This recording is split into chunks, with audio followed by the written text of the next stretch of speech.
Hello everyone, I am Geng Zhao, and I'm happy to tell you about our work on welfare distribution in two-sided random matching markets. This is based on joint work with Itai Ashlagi and Mark Braverman. For a quick preview, I'm going to tell you about the setup and some preliminaries before we state the formal result. And at the end, I will offer a quick sketch of the analysis. To begin with, let me tell you about the model. I'm sure many of you are familiar with stable matchings. In this case, we will be considering a balanced market with n agents on each side. And just for simplicity, we will follow the tradition by calling them men and women, despite the limitation there in this notation.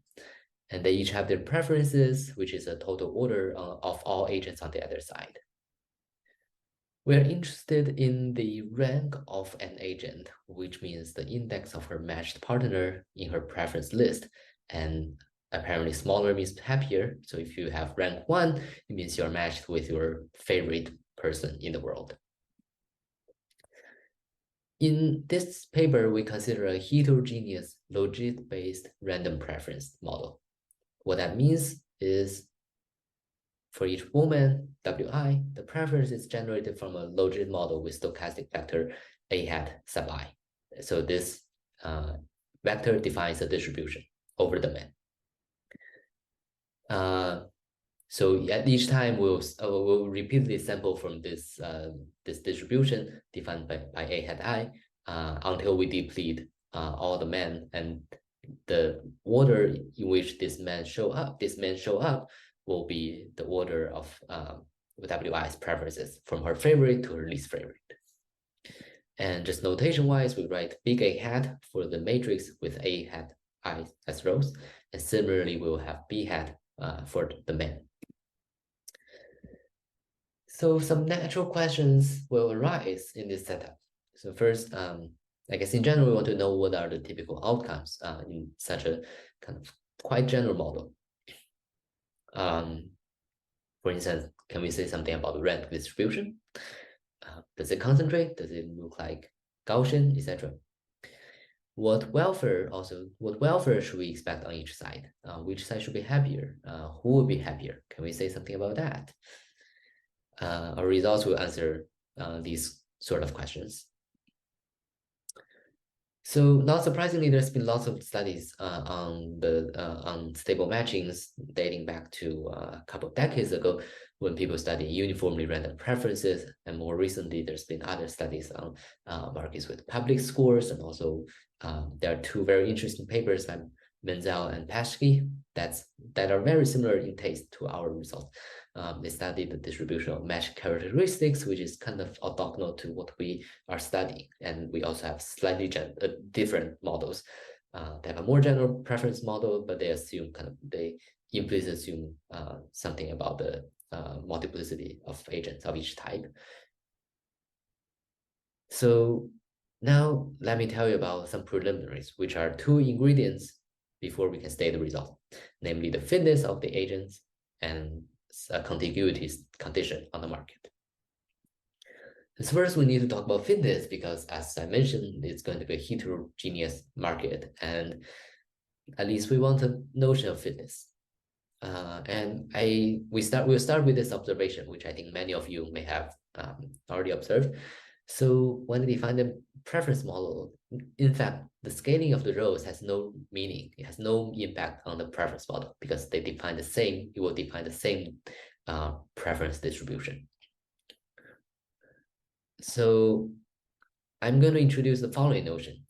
So actually, notice that when we define A hat and B hat, they're defined independent of each other. But now this new perspective is requires us to solve an equation that puts A hat and B hat together. And let me tell you what this means. May seem a bit strange, but it says we can scale the rows of A hat using this vector phi, and also we scale B hat, the rows of B hat using this vector psi. We're going to take the component-wise product. This circle denotes component-wise product of the two matrices, except we need to transpose B so that we can align the men's side to men's side and women's side to women's side. And here is just for simply for normalization reason. So we want this matrix to be doubly stochastic, which means having unit row sum and unit column sums. And it's important that there's an essentially unique way to define this phi and psi. Essentially unique means, well, up to a joint rescaling of phi and psi. Some terminologies, we're going to call this M, the mutual matrix. That means it connects the two sides of the market. It is, in some sense, the characterizing matrix for this market. Okay, so that's why it's called mutual. And the vectors phi and psi are going to be called the anti-fitness of men and women. Sometimes often called just fitness, but really means anti-fitness. Again, smaller is better. And the reason may not be clear so far, but it will be clear later. Basically, we will say that indeed, these are valid notions that describe the quality of the agents. So some quick remark, I've just mentioned smaller anti-fitness means more popular. And we also write this matrix A as the scaled version of A hat, and similarly B as the scaled version of B hat. And now let's look at a quick example with what we call this market with public popularity. So public means every agents agree on the a priori attractiveness of agents on the other side. In this case, for instance, if you look at the women's evaluation of the men, you realize that Dan has the best edge over the other two men, and Dan should be the most popular, and Fran is the least popular.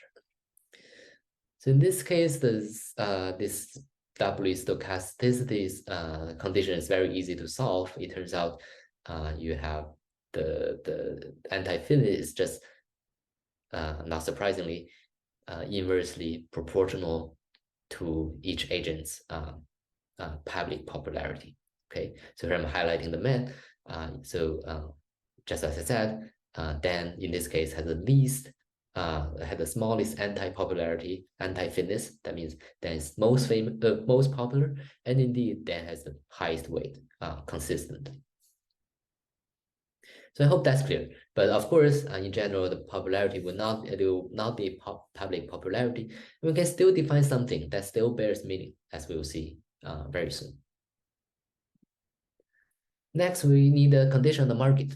Again, many of you may have already thought of this example.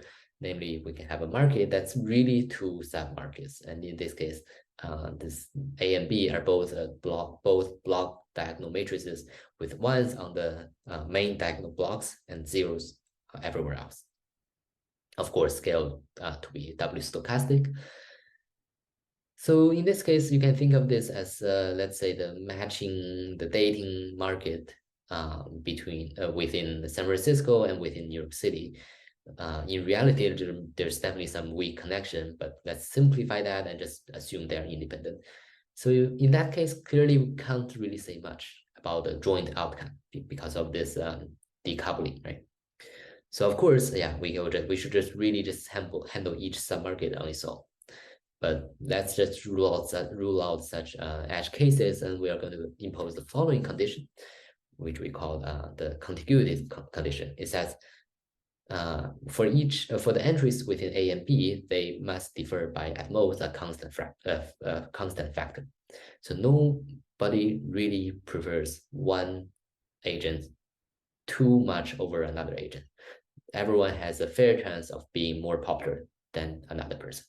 Okay, that seems kind of this can be generalized even further, but this is already kind of not a too stringent condition. So of course, in the special case when C is 1, this recovers the uniform preference, but in general, you can think like n is 100, let's say. Okay, and now equipped with those two ingredients, now we can state the result, which will characterize the welfare distribution. But of course, I need to tell you how we measure welfare. And in this case, we'll measure welfare by the what is called rank to fitness, or really rank to anti-fitness ratio. We'll call this RTF for short. So the intuition is as follows. Given an agent's fitness, okay, smaller rank means happier. So clearly, you have you achieve better rank. You get your more kind of favorite agent makes you happier. On the other hand, condition on an agent's rank, larger anti-fitness, which means less popular, means happier, right? That's kind of in life. It probably we have this aspect. If we are less popular and we get something that's reasonably well, we actually feel quite happy, as opposed to if you're the most popular guy and we achieve the same outcome. So this is kind of reasonable. So in short, this RTF, the smaller means the better. Okay. And here's the informal theorem. So with high probability in all stable matching, we will have the following. So first, the product of two sides average RTF should be roughly n. And second, the empirical distribution of RTFs on each side is roughly exponential. Okay, and in fact, what the parameter will be for this exponential, it will be just roughly the empirical average. And therefore, the parameters of the two exponential distribution are also related. Okay. So what does this mean? So let's consider just a very simple case of the uniform random preference, just to get some intuition. So in the uniform case, everyone's equally popular, or the fitness are all equal. So we only need to consider the ranks. And the first part just reduces to this classic law of hyperbola, first discovered or first proved by Patel three decades ago now. It says that the two sides average rank is roughly n. Okay, this is already beautiful. What's perhaps more surprising is that the distribution of rank on each side in the empirical distribution is roughly exponential. And here, let me show you some pictures. So this is from a simulation of 10,000 agents on each side. The yellow circles indicates the stable matchings, the average ranks of women and men on the two sides. That's the two axes. And this dashed blue line that's basically covered by those circles is the law of hyperbola, right? That's the curve where the average rank make a product of n. It's very nicely aligned. So the law of hyperbola is true. And furthermore, if we can try to expand an arbitrary circle, an arbitrary stable matching from this set into two histograms of ranks for men, one for women, one for men. So here's one example.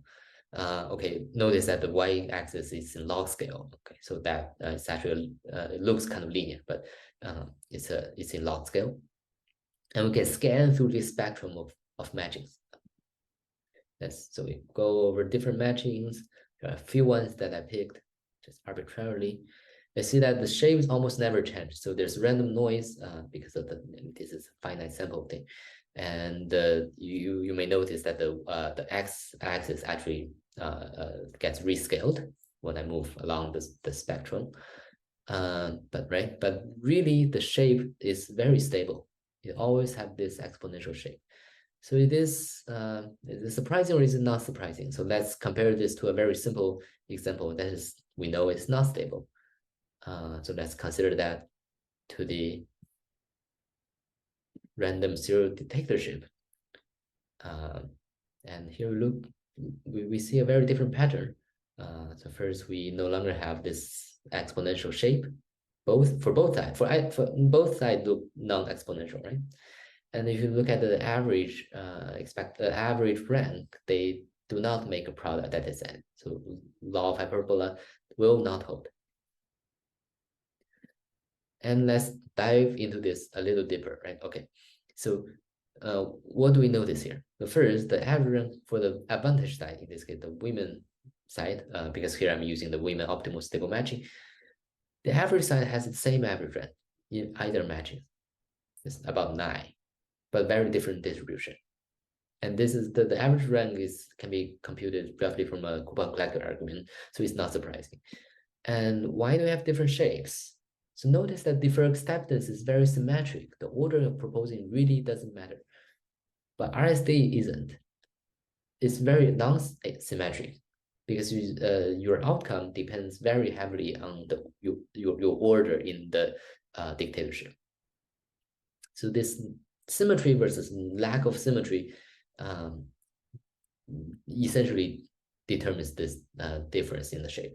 Because when we have a symmetric case, essentially here the kind of the heuristics that in stable matchings, conditional stability, the average rank is already sufficient statistic. It captures all information.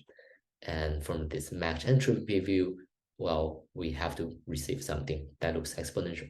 But in RSD, that's not the case. There is actual information, namely the ordering.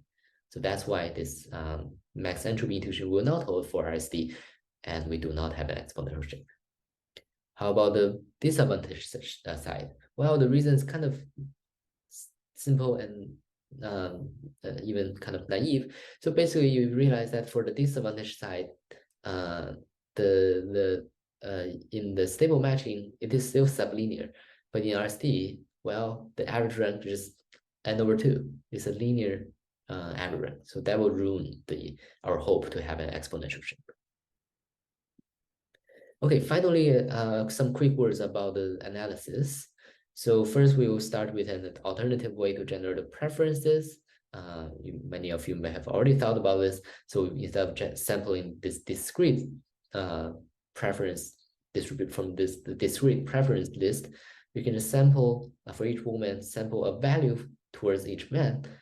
That is from this exponential distribution with parameter n times aij. Aij is the ijth entry of this A matrix. And we say Wi prefers one man to another if her value towards man J is smaller.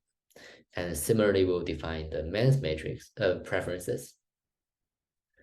So intuitively, smaller value and smaller anti-fit disk should correspond to a smaller rank, okay? Because value basically tells you like how satisfied you should be, how close to optimal you are. So smaller value means you should be you have a better chance to hit better rank, and also smaller anti-fit just means you are more popular, so you should be more you should get better outcome. That's an intuition, and under that intuition, we may hope that it suffices to consider the empirical distribution of values. That is indeed the case. The intuition is indeed true, as seen from the following lemma, which says essentially, in every matching, if we are happy to ignore an arbitrarily small fraction of agents, then all the remaining agents' rank will be roughly n times their values times their anti-fitness, up to some arbitrarily small error. So that's encouraging. Now we can consider distribution of value. And the way we do that is by considering the likelihood function for this stability. And let's consider a fixed matching and denote the realized value vectors by x and y. Now, okay, this just follows from definition, namely that there's no pair, no unmatched pair that can block. We write down the likelihood of stability, and we try to simplify it. It's a lot of work here. The math is not as simple as this, but really, if you're happy to ignore lots of the approximation issue, if you look at the final term, really it just says the log likelihood, like the log of the last term, is just bilinear in x and y. It's kind of surprising. And now if you factor that out, it says that the posterior density of x, conditioned upon stability, and also conditioned on y, is roughly ID exponential samples with this parameter that is the one norm of y. Of course, to have this, we need to show that the red approximation, namely m times y, is roughly has same values on each entry. This is a little hard to show. It takes some delicate fixed point argument, and this is where the contiguity condition kicks in, because here really we need a non-zero spectral gap, bounded away from zero spectral gap for this matrix M. Okay, and then finally we can use standard concentration inequalities and the unit bound to complete the proof. Okay. So basically now intuitively we have ID samples for X. So of course it should look like the sampling distribution. So some final comments on this and a quick summary. So we saw this very interesting characterization of rank or welfare distribution in stable matchings. We see there's the global trade-off between the size that's kind of characterized by the law of hyperbola. And we see there's a, surprisingly, maybe there's an intrinsic measure of quality of agents that's independent of which matching gets realized. And also we see those pictures of the exponential histogram of RTFs. Of course, I show you the preliminary results, but in the paper, we actually can generalize this to almost stable matchings and even almost balanced markets. It's actually very simple. Of course, we cannot really do it. The results will start to fall apart if we're too far from stability or too far from balanced for kind of trivial reasons, which I'm not going to go through in detail. But this is kind of fairly general result. Doesn't really require exact stability. And of course, there are some final future directions that may be interesting to consider, like many-to-one or even many-to-many matchings and empirical evidence, etc. Thank you for your attention.